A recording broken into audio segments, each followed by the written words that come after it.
Westminster Dog Show wrapped up last night.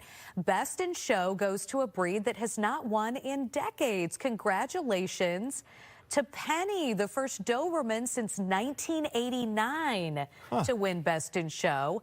She beat out 6 other finalists at New York's Madison Square Garden. Good Day Chicago at 7 starts now. And right now at 7 o'clock, a 12-year-old is hospitalized this morning after a shooting on the city's west side. There was no vote on that proposed SNAP curfew we've been talking about, but there are some more changes. Issues with high utility bills from NIPSCO will be a big topic in Indiana today as customers plan to protest. And let's take you live outside. Mike says we could see some lake effect snow today. All right, we thank you for joining us. Hope your Wednesday morning's off to a great start, 7 a.m. And let's find out what the day looks like from Mike. Oh, well, it's going to be a chilly day. Normal high this time of year is 33. We won't quite get there, but upper 20s, not that terrible compared with last week. And as you mentioned, a little bit of lake effect snow, but this is very, very light stuff. It's not going to really accumulate. Maybe a dusting in a few spots. We'll be around 20 degrees at 9 on average. There'll be some colder spots west, maybe a few degrees warmer downwind of the lake. 25 at noon with some sunshine breaking out across some of the western suburbs where you're going to see it even this morning. Some sun, but cold. But 4 o'clock, snow's out of here. 27 degrees, just off our high for the day. It's cloudy over the city. 20 degrees now at O'Hare. We have a northwest wind at 6, so the wind chill still, noticeable. Feels like 12 degrees. And where skies have been clear, it's much colder. 4 at Aurora, 6 at Woodstock. But where the cloud cover has remained, 23 at Midway, 23 at Gary. Show you the radar here in just a little bit. Not much to see there, but maybe enough to coat the ground in a couple of spots. Natalie, what about, or actually Anthony, you get to do the traffic this hour. Travel time's coming up just a little, huh? Yeah, it's a little, but overall, it's not too bad out there as we take a look at our travel times. Some of them are kind of creeping into the yellow. Your inbound ride on the Kennedy right now from the airport downtown is at 39 minutes. If you're coming in on the Eisenhower, 46 minutes with your requisite slowdowns kind of as you head eastbound through Oak Park. Stevenson is at 38 minutes, I-355 to DuSable Lakeshore Drive. And you're at a half hour if you're coming inbound on the Dan Ryan from the south, 95th to downtown again. That is 30 minutes, and the Metro trains are running smoothly this morning. Now to a developing story out of the city's west side. A 12-year-old boy is in the hospital following a shooting in the Austin neighborhood. This happened Tuesday evening just before 7 p.m. in the 900 block of North Leamington Avenue. Police say the boy was inside a vehicle when he was grazed in the head by a bullet. He was taken to the hospital. He is in fair condition this morning. 2 people of interest also taken into custody. Leaders in one suburb, vote on an ordinance involving ICE agents. Gabriella Primus has that and some of our other top stories. Gabriella? Natalie, Anthony, that suburb is Downers Grove, and it's banning ICE from staging their immigration operations on their property. Now, council members passed the ordinance at a meeting last night. It also allows police to respond to calls from residents who are concerned over civil rights violations. Other area communities have passed some similar measures. A woman was found shot to death inside a parking garage on the UIC's campus. The discovery was made yesterday afternoon at a parking garage off Wood Street near Roosevelt Road. Police say 34-year-old Shanquanis, Kimbrough was visiting UI Health for an appointment and parked inside the garage. Police believe it may be related to a domestic dispute. Today, the Indiana Utility Regulatory Commission will hold a hearing on NIPSCO's billing practices. Customers in Indiana have been complaining about high bills. One bill sent to Fox Chicago by a resident in Northwest Indiana was almost $900. Customers are also planning to protest outside NIPSCO's headquarters today in Maryville. Anthony. All right, thank you very much, Gabriella. Police are searching for 2 suspects after 2 men were killed and a third was hurt. This happened right outside of White Castle on the west side of the city. Police say the 3 men were inside an SUV when 3 other people walked up with guns, opened fire. So a 35-year-old man, a 48-year-old man, they both died at the scene. A 44-year-old who was with him sent to the hospital. He is expected to be okay. There are changes once again to the proposed SNAP curfew in Chicago. The latest proposal gives Chicago police the power to give a 30-minute warning to teens to disperse. This is instead of the proposed 12 hours. It says before an officer can issue a citation to an individual, they have to ask that person's age and why they're out. Police can still arrest someone for failure to disperse. Alderman Brian Hopkins says Mayor Brandon Johnson indicated to him that he was going to veto the amended version, just like he did this past summer. That's really the sweet spot now, is to find a consensus from both sides of this debate and for us to meet in the middle with an acceptable compromise. I think we're very close. We're not quite there yet. I had mentioned there's some revision to the language that's being discussed right now. But if and when we get there, we will have a vote hopefully within a month. Several teenagers spoke against this ordinance at City Council yesterday. They said it unfairly targeted them.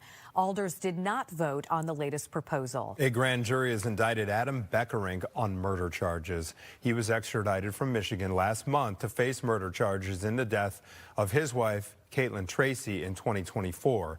She was found dead at the bottom of a stairwell of a South Loop high-rise. Prosecutors say Beckerink threw her down the stairs. Beckerink and his attorneys deny that. He is due back in court on February 19th. The partial government shutdown is over. President Trump has signed a $1.2 trillion funding bill passed by the House, ending the shutdown. It's going to fund the Pentagon, the State Department, IRS, and other agencies through September. It also funds the Department of Homeland Security, but only for the next 10 days. During that time, lawmakers are scheduled to negotiate reforms to immigration enforcement following the fatal shootings of 2 U.S. citizens in Minneapolis. We are ready to negotiate serious measures to rein in these rogue federal agencies. I'm not willing to just give them everything, the reform they ask for, or even some without getting some reforms ourselves. Well, the reforms that Democrats are demanding include ICE agents removing their masks, producing judicial warrants, and ending roving patrols. And some news overnight: Republican Senator Mitch McConnell hospitalized this morning. His office says he checked himself in last night after experiencing flu-like symptoms.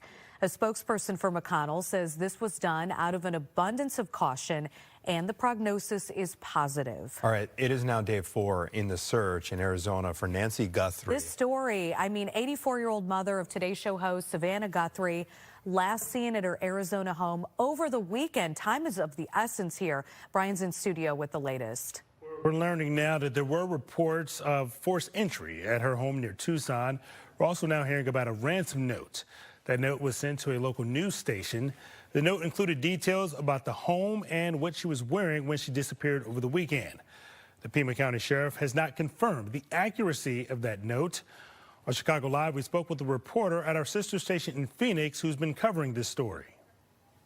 Some of the questions during the press conference were because Savannah Guthrie is an anchor in Today's Show, and a lot of people know her across the country. Could this have been a targeted attack, or was it a random attack and just happened to be Savannah Guthrie's mom? We asked the sheriff about that during the meeting today. He said they're investigating both sides. They can't say it was targeted, and they can't say it was random.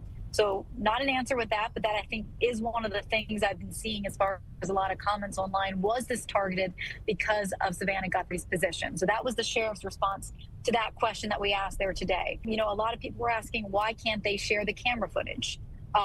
The sheriff's department, we asked about that as well, and they're saying, well, hey, we're still early on in the investigation. We have all this stuff we have to comb through ourselves before, they release more information to the public. Guthrie's family says the 84-year-old has high blood pressure and cardiac issues and does require medication. We'll keep you updated. Brian, thank you. And let's check outside here. Live look at the city. And I can see far into the suburbs from this shot as well. Everybody's going to experience the cold today, Mike. Yes, it's colder than normal again, but we are still advertising some warmer readings. Might get above freezing as early as Friday. But let me take you over here and take a look at our view from the roof. You may have to walk right up to your TV in order to see this, but there are some snowflakes coming down. I can see a couple coming through the shot there over the river. This is not a lot. This is not a big lake effect deal, but there are indeed now some light snow showers crossing the area.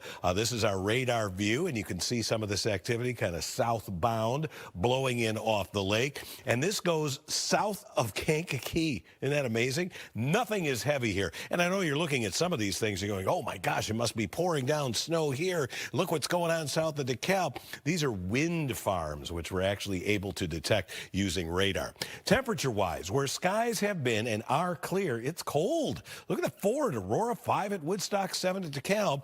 Cloud cover holds temperatures up at night, and that's why we have 23 at Midway and Gary, 18 at Maryville, 24 degrees at Kankakee. Today, I think we're going to top out in the mid to upper 20s. I'm going to go ahead and go for the gusto with a 28 at O'Hare. Might come a degree or two shy of that. Just light lake effect snow. Nobody's getting a whole lot out of that. I'll show you the 7-day forecast with several days above freezing in it in just a few. Back to you both. Thank you, Mike. And coming up here, a man is in custody after the death of a bar owner in Kankakee County. They were able to track him down very quickly. What authorities are now saying about that case. In Orlando.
Welcome back. 7:13 on your Wednesday morning. And yeah, we're looking at 20s today.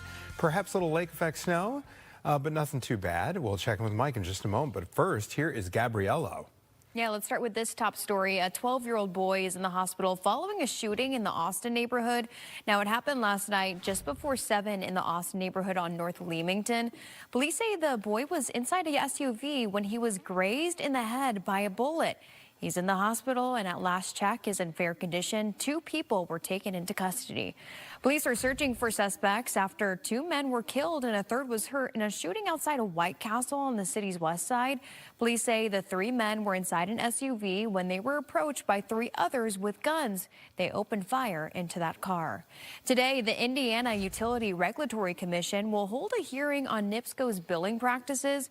Customers in Indiana have been complaining about high bills. Customers are also planning to protest outside NIPSCO headquarters today in Maryville. Natalie.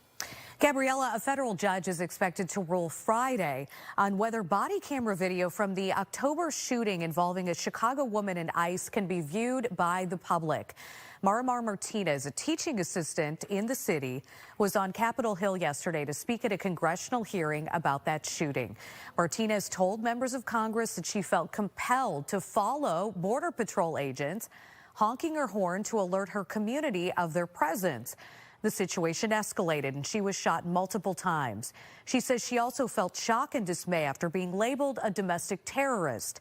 Martinez says she had intended no harm to immigration enforcement officers. I heard the government describe me as being armed, even though I knew my gun was always inside my snap closed holster at the bottom of my purse, where I always kept it. The prosecutor told the judge there was no allegation that I took the gun out my purse, but that did not stop DHS from continuing to say I was armed. Martinez is currently, she says, undergoing physical therapy for her gunshot wounds. Anthony? All right, Natalie, thank you. The Justice Department has withdrawn several thousand documents related to disgraced financier Jeffrey Epstein. Lawyers told the New York judge that the identities of nearly 100 victims were inadvertently revealed in this latest round of released documents. The Justice Department blamed it on a technical error or a human error and says that it plans to fix those redactions and then re-upload those documents. The ex-husband of former First Lady Jill Biden is accused of murdering his current wife.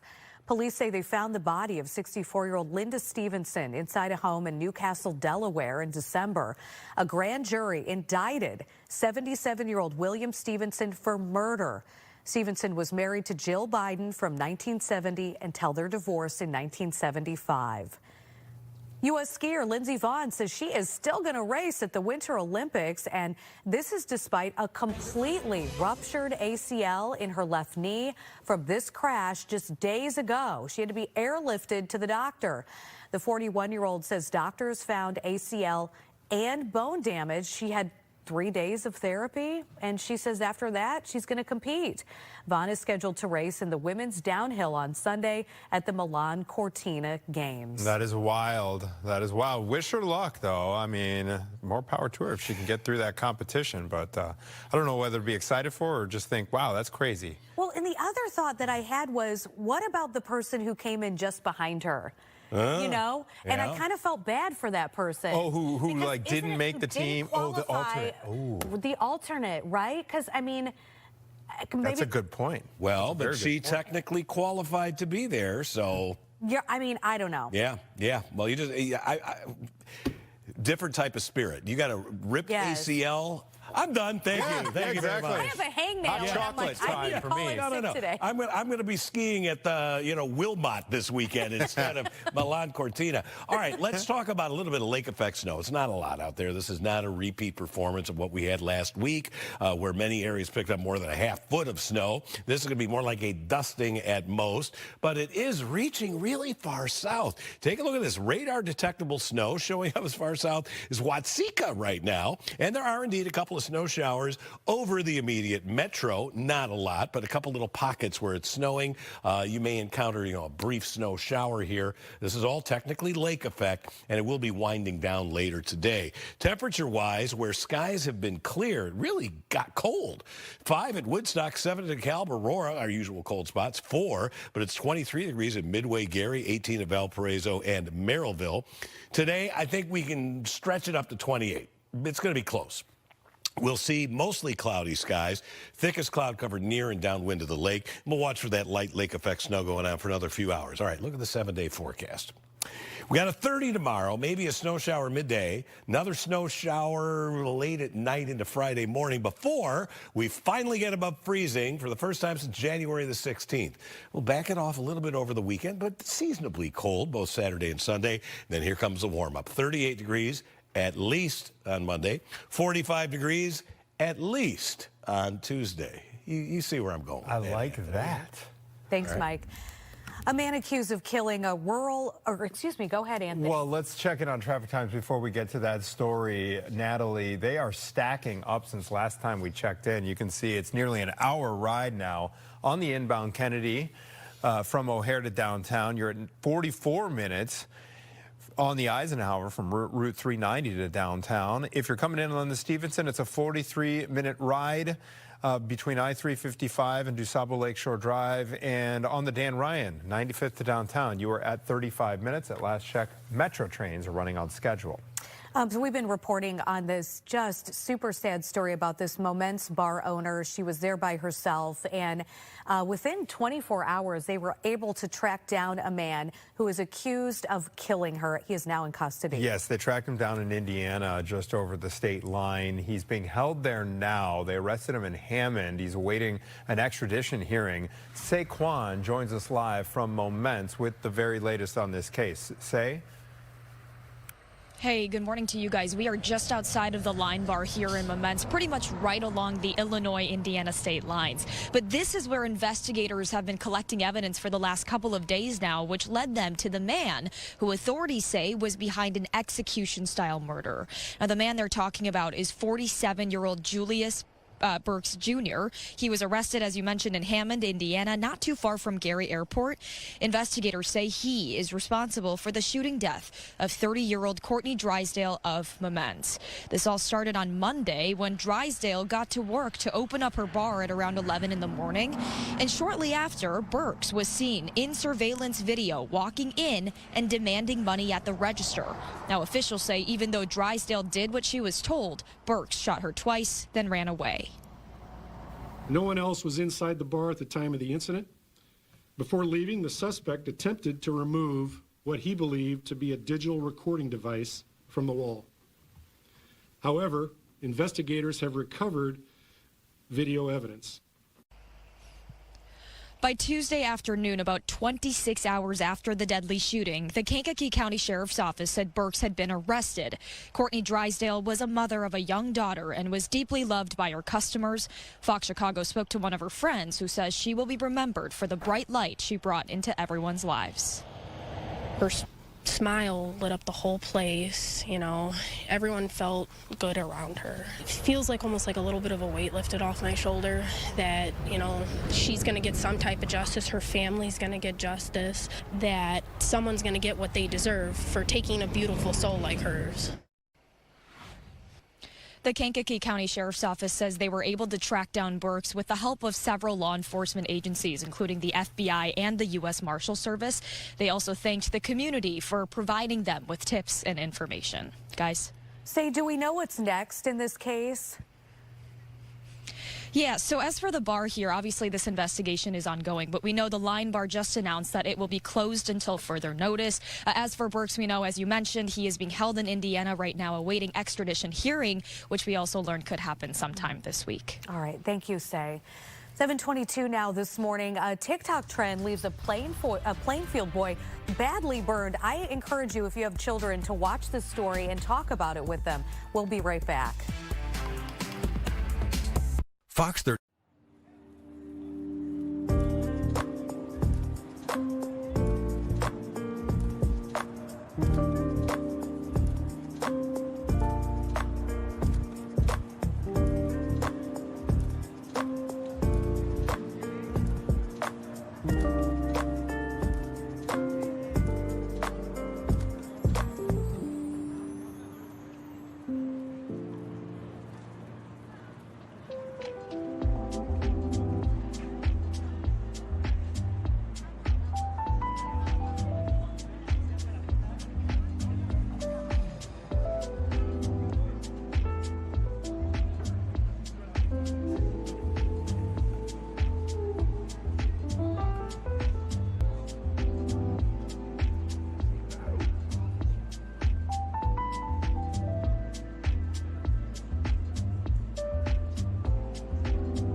7:25 now. A Plainfield family has a warning for parents. Cautionary tale here, everybody. A 9-year-old boy was burned by something meant to calm kids, not hurt them. We want to warn you, some of these images are difficult to look at, but here is how 9-year-old Caleb Chabola's face looked right after he decided to put the squishy sensory toy, it's called the Nido, inside the microwave.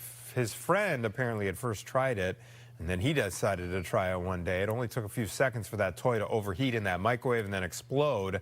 Sent the 4th grader to a burn center.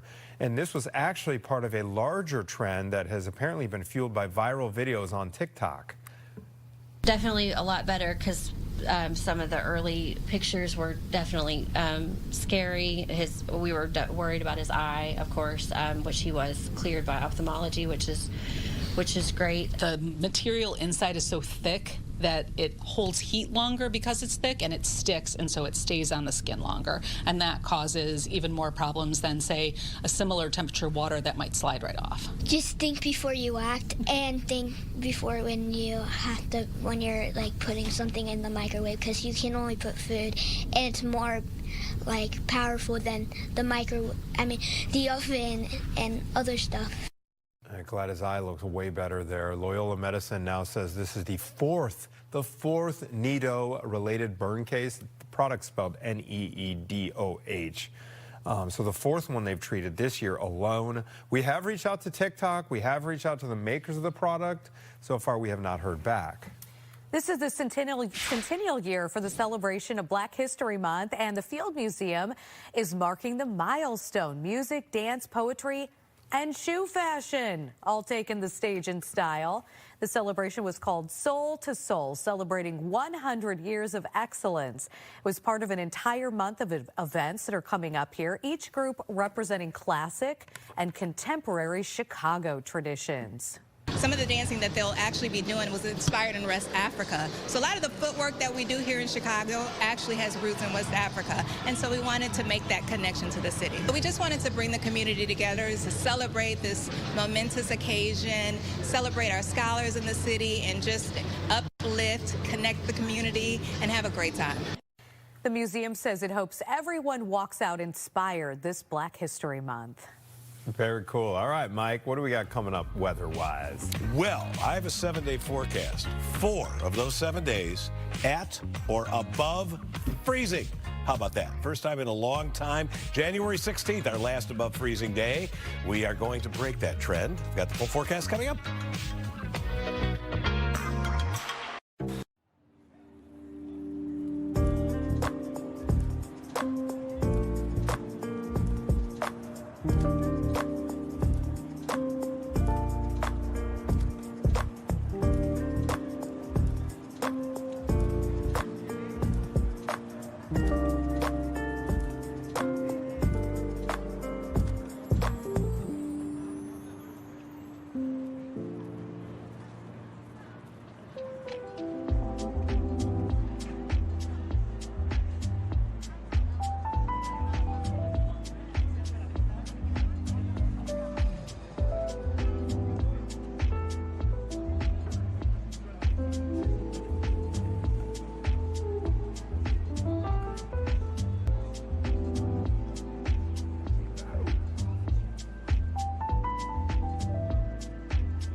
Welcome back at 7:30 on your Wednesday morning, watching Good Day Chicago. We appreciate you joining us this morning on a day we are following a number of big stories, including the investigation to a shooting that sent a 12-year-old to the hospital. And an arrest in the deadly shooting of a Moments bar owner. We're going to show you how her loved ones are reacting. Plus, city leaders once again tweaking a proposed SNAP curfew policy. We will tell you what is included in this latest effort to stop those big so-called teen takeovers.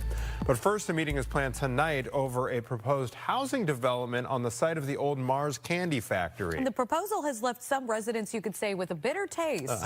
Roseanne Tejas is live with more. Roseanne?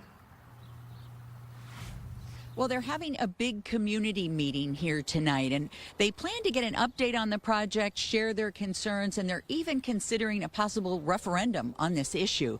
Now, folks on the far northwest side know it well, right? This plant has been operating for nearly a century in this neighborhood, making Mars and other candy bars before closing last year. And now the developer, McCaffrey Interests, has proposed 500 residential units on the 20-acre site, including senior living, townhomes, and apartments. Well, some neighbors are worried about everything from overcrowded schools to traffic, water, and sewer problems. One of my concerns, and those who've been here longer, are even more like what the heck is going on, you know? So, right, because this isn't the first new housing development. Right, exactly. So, I mean, the good thing is they're going to keep the building, but building behind it, this is traffic. It's just going to be a little more crazier, you know? Now, David Rivera lives just across the street, and as you heard, he's happy that they're keeping this landmark Spanish-style building. But again, many of the neighbors say, instead of more homes, we could really use something like a library, a youth center, other investments in the community. So they're going to be discussing that at that meeting. It's at 6 p.m. tonight. It's at Redeemer Church, which is right at Oak Park and North Avenues here in Galewood. Reporting from Galewood, Roseanne Tejas, Fox Chicago. Back to you. Thank you, Roseanne. And leaders in one suburb vote on an ordinance involving ICE agents. Gabriela Primus has that and some of our other top stories. Gabriela? Yeah, let's talk about the decision over in Downers Grove. It decided to ban ICE from staging their immigration operations on their property. Council members passed the ordinance at a meeting last night. It also allows police to respond to calls from residents concerned over civil rights violations. Other area communities have passed some similar measures. A 12-year-old boy is in the hospital after a shooting in Chicago's Austin neighborhood. It happened just before 7 p.m. Tuesday near the intersection of West Iowa Street and North Leamington Avenue. Police say the boy was inside a vehicle when he was grazed in the head by a bullet. He was taken to the hospital where he's expected to recover.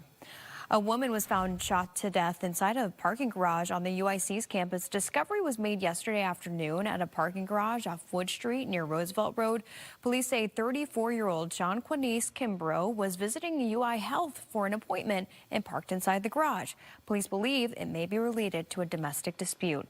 And today, the Indiana Utility Regulatory Commission will hold a hearing on NIPSCO's billing practices. Customers in Indiana have been complaining about high bills. One bill sent to Fox Chicago by a resident in Northwest Indiana was almost $900.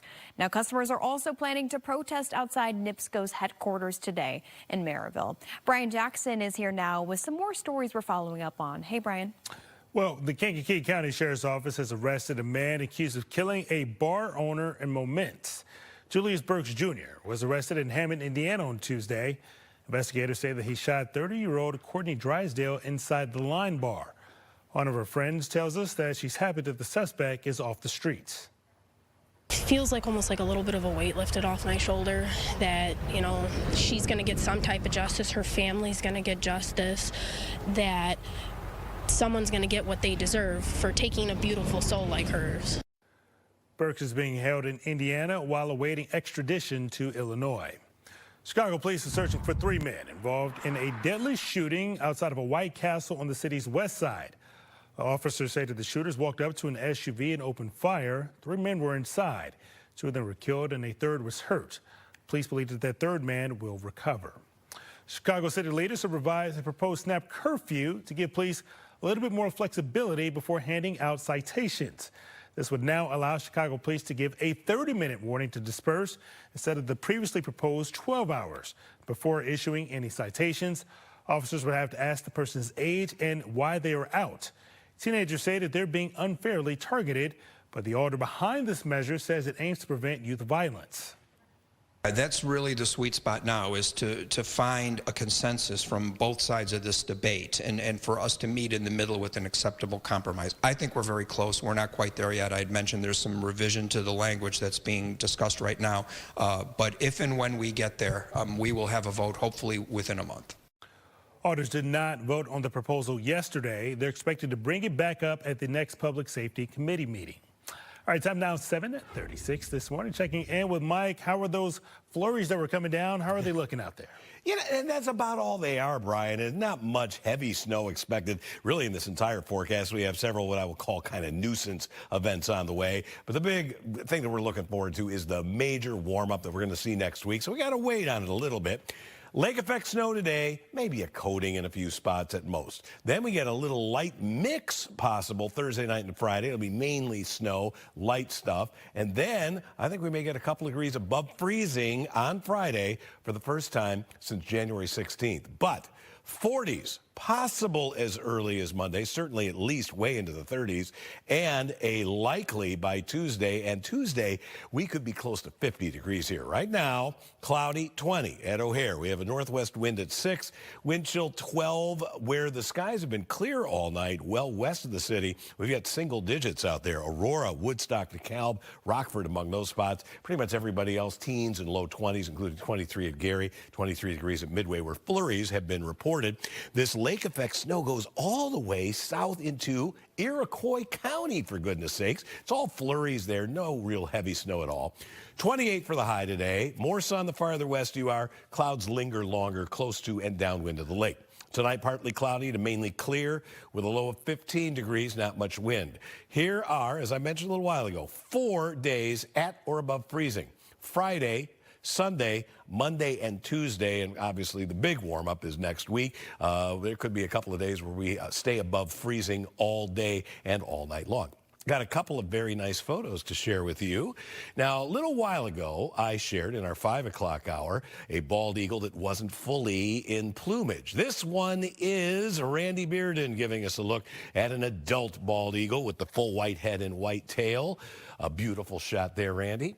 And our second photo, I'm going to give a shout out to Lisa Lasky, Fran and Gracie. This is Franny Nation. We've had these two dogs on our show before because of their wonderful relationship with Postman Dan, who's one of my favorite letter carriers. And today is National Thank Your Mail Carrier Day. So Lisa and the dogs are thanking Postman Dan. Make sure you thank your local mail carrier today on this Thank Your Mail Carrier Day.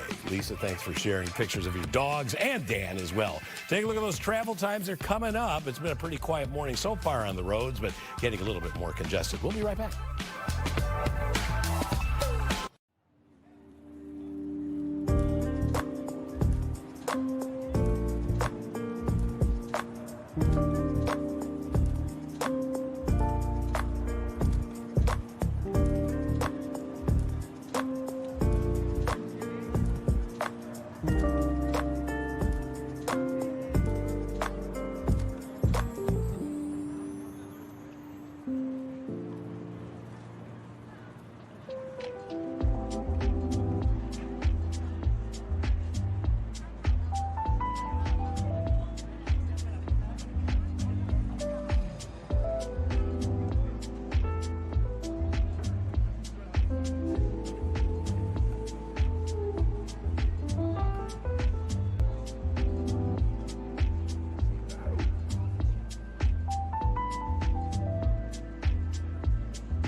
Welcome back. A grand jury has indicted Adam Beckerink on murder charges. He was extradited from Michigan last month to face murder charges in the death of his wife, Caitlin Tracy, back in 2024. Tracy was found dead at the bottom of a stairwell in a South Loop high-rise. Prosecutors say that Beckerink threw her down the stairs. He denies that. He is due back in court February 19th. A Chicago teacher's assistant testifies in front of Congress about her violent encounter with immigration enforcement agents in Brighton Park. Marimar Martinez told lawmakers she felt compelled to follow Border Patrol agents, honking her horn to alert the community about their presence. The situation escalated and she was shot multiple times. Martinez detailed her experience being rushed through treatment from multiple gunshot wounds before being taken into custody. She says she was shocked and dismayed later because she was labeled as a domestic terrorist. She claims she was not intending to hurt anyone. I heard the government describe me as being armed, even though I knew my gun was always inside my snap closed holster at the bottom of my purse, where I always kept it. The prosecutor told the judge there was no allegation that I took the gun out my purse, but that did not stop DHS from continuing to say I was armed to support me. A federal judge is expected to rule this week on whether body camera video from that October shooting can be viewed by the public. The partial government shutdown is over. President Trump has signed a $1.2 trillion funding bill passed by the House yesterday. It will fund the Pentagon, the State Department, and other agencies through September. It also funds the Department of Homeland Security, but only for the next 10 days. During that time, lawmakers are scheduled to negotiate reforms to immigration enforcement following the fatal shootings of 2 U.S. citizens in Minneapolis. We are ready to negotiate serious measures to rein in these rogue federal agencies. I'm not willing to just give them everything reform they ask for, or even some without getting some reforms ourselves. The reforms Democrats are demanding include ICE agents removing their masks and producing judicial warrants and ending those roving patrols. Republican Senator Mitch McConnell hospitalized this morning. His office says he checked himself in last night after experiencing flu-like symptoms. A spokesperson for McConnell says this was done out of an abundance of caution and the prognosis is positive. All right, at 7:43, here's a quick look at what is coming up for us here on Good Day Chicago during our 8 and 9 o'clock hours. So keep it right here. I hope your morning is off to a great start.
Welcome back, 746. We'll take a live look over the lakefront there. A little cloudy there. 20, says Mike. Little lake effect snow, but nothing we can't get through. Okay, let's get straight over to Gabriella Primus for some of the top stories we're following this morning. Gabriella? Anthony, Chicago police are searching for the person who shot and killed a woman at the University of Illinois Chicago parking garage. Police say 34-year-old Shawnquinice Kimbrough was visiting UI Health for an appointment when she was shot.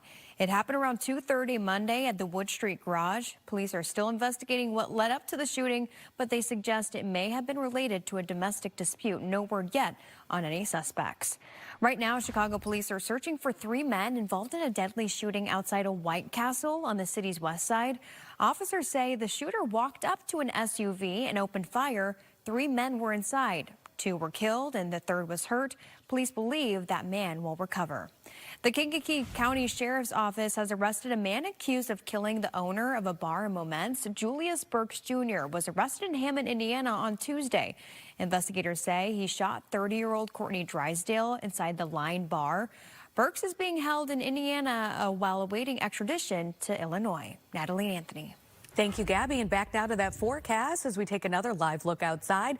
A snow-covered Chicago, but that could all be changing next week. Mike? We're going to finally start to eat into that snowpack, Natalie. We will melt that snow, I think, very quickly next week with several days of 40+, maybe starting as early as Monday, but certainly starting no later than Tuesday. Out there right now, just some light lake effect snow. I'm looking at one area where the snow looks like it may have picked up in intensity a little bit. Let's go here into southeastern Will County near Beecher. Here's I-57 for a little, highway point of reference. And you can see some slightly heavier snow showers there. Maybe another one right around Crown Point. The majority of this is going to be really light. I doubt if anybody's going to get much more than a coating of snow today. Temperatures mid to upper 20s for a high. Won't be that windy. The farther west you are, the more sun you're going to see today. But I think all of us eventually get at least a few peaks of sunshine. It will stay cloudiest by and downwind of the lake. So we've been advertising a warm-up. It shall not be denied. It's really next week. But we've got a 30 tomorrow, maybe a snow shower around midday, another snow shower late at night into Friday morning. Friday, we get above freezing for the first time since January 16th. 28 Saturday, 32 Sunday, maybe a light snow shower Saturday night, and then at least 38 Monday, and I think at least 45 on Tuesday. This could be a 40. That could actually be a 50, but I'm going to play it slow for now. All right, let's get a traffic update. Anthony, some bigger times now. Yes, bigger times, especially on the inbound Ike. 10 minutes ago, there was an accident that is now blocking the center lane. So there's a big backup there. That is right at Cicero Avenue. That's exit 24. So we're talking about backup that stretches west from there. It's a 62-minute ride inbound from from Route 390 to downtown on the Eisenhower. Similar drive time on the Kennedy, although I don't see any accidents there. One of the exit ramps, the Foster Avenue exit ramp, is closed, but it's just red all the way from about Foster in toward the junction. 62 minutes again, your drive time from O'Hare to downtown on the Kennedy. On the Stevenson, you're at 44 inbound from I-355 to Lakeshore Drive, and things as well are stacking up on the inbound Dan Ryan. That is now a 42-minute ride inbound from 95th.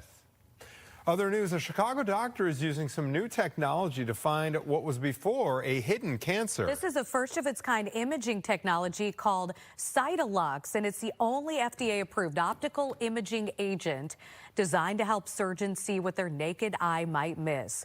Lung cancer patients undergo a single infusion before surgery, and then this technology is able to target and locate the cancer cells by making them glow neon green. And then the doctor uses near-infrared lighting to see it. They say it's kind of like a highlighter for cancer. Up to 55% of patients who have surgery to target cancer cells, they end up having a recurrence because lesions are left behind, and those are what could not have been seen, but now they can be. It's going to give us more options to preserve lung tissue for those people, because not only can I find the cancer, but I can also determine exactly how much I should take out at that time, so I can preserve lung tissue and let people breathe easier once the surgery's done. It can also help me identify things like lymph nodes. We're hoping that in time moving forward, we can identify a pathway where we can try to figure out how to see if people have lymph node metastasis in real time as well. And that will allow us, again, a chance to cure not only these early stage lung cancers, but also more advanced stage 1. This is approved for both lung and ovarian cancers. It could be approved for more cancers down the road. Lung cancer is the leading cause of cancer-related deaths. Illinois has just joined the Global Outbreak Alert and Response Network. This is part of the World Health Organization. The state will now receive direct info on health emergencies around the world. And this decision comes after the U.S. left the organization last month. State health leaders say that they hope that this will keep residents safe from any global outbreaks. City Colleges of Chicago just opened a new market for students who need help with food assistance. Statesman Market is an expansion of the existing pantry at Kennedy King College.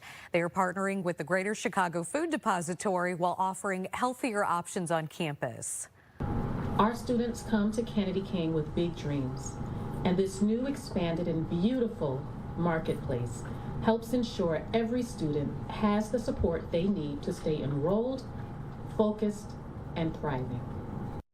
A 2024 survey, and this is startling, found 50% of the students across the city colleges system self-identified as food insecure. All right, so that's addressing a big need there. All right. Hate to break it to you, but Valentine's Day is now just 10 days away. And if you haven't made those special plans yet, Anthony, not to worry. Jake is live at Wild Blossom Meadery and Winery to explain. This is such a cool experience, Jake.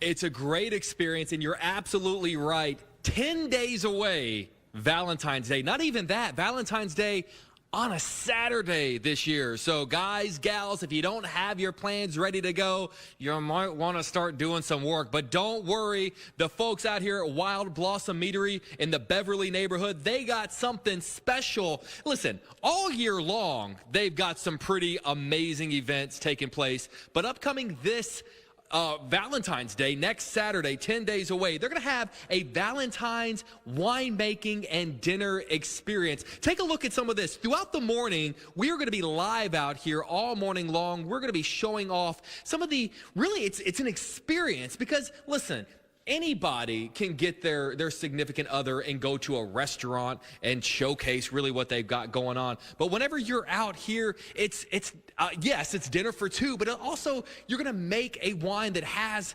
really something that it says something about you and your significant other and what you like. And it's really going to be a really incredible experience. So we're going to showcase that all morning long. What's more, guys, what if I told you this? In addition to the dinner for two, in addition to the winemaking and wine blending that you're going to be doing out here, come take a look at this. Part of the experience, that's right, a little grape stomping while you're out here at Wild Blossom Meadery. Guys, this place has such an amazing history. Did you know that this place, Chicago's first winery, Illinois' first meadery. So in addition to coming out here with your significant other, having an amazing Valentine's Day, you get a little bit of history of wine and winemaking and meadery and mead, the history of mead. That's why you can tell there's bees all over the place, because bees play such a huge part in the making of mead. You know, guys, oftentimes when I do these live shots, you always say, bring something back, bring something back. What's Jake gonna bring back? I just don't know if there's enough product here to really share and really bring back to people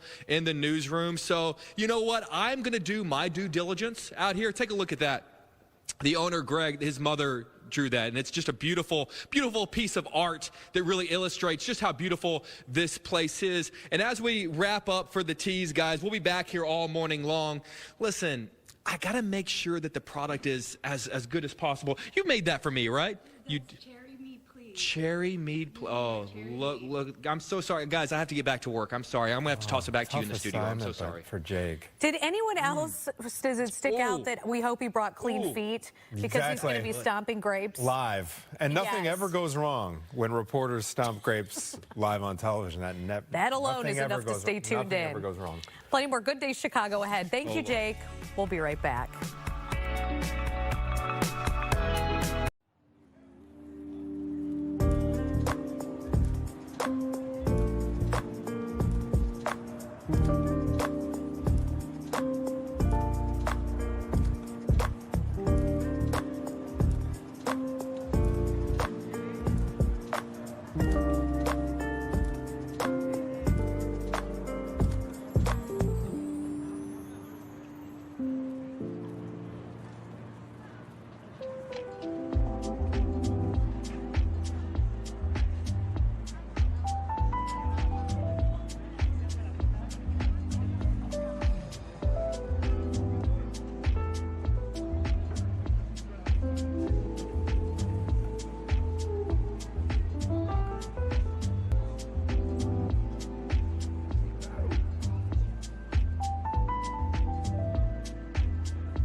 Ukraine and Russia kicking off a second round of negotiations today. They're being brokered by the U.S. in Abu Dhabi. The two countries are looking to advance efforts to end their war. The meeting comes after Ukrainian President Volodymyr Zelensky said Russia attacked Ukraine with a record number of ballistic missiles on Tuesday. The U.S. military shot down an Iranian drone as it approached a U.S. warship that's stationed in the Arabian Sea. U.S. Central Command says that drone flew toward the ship despite attempts to de-escalate and was then shot down. U.S. and Iranian leaders are expected to meet Friday to talk about Iran ending its nuclear program. Meantime, we have learned more about violent protests in Iran over poor economic conditions.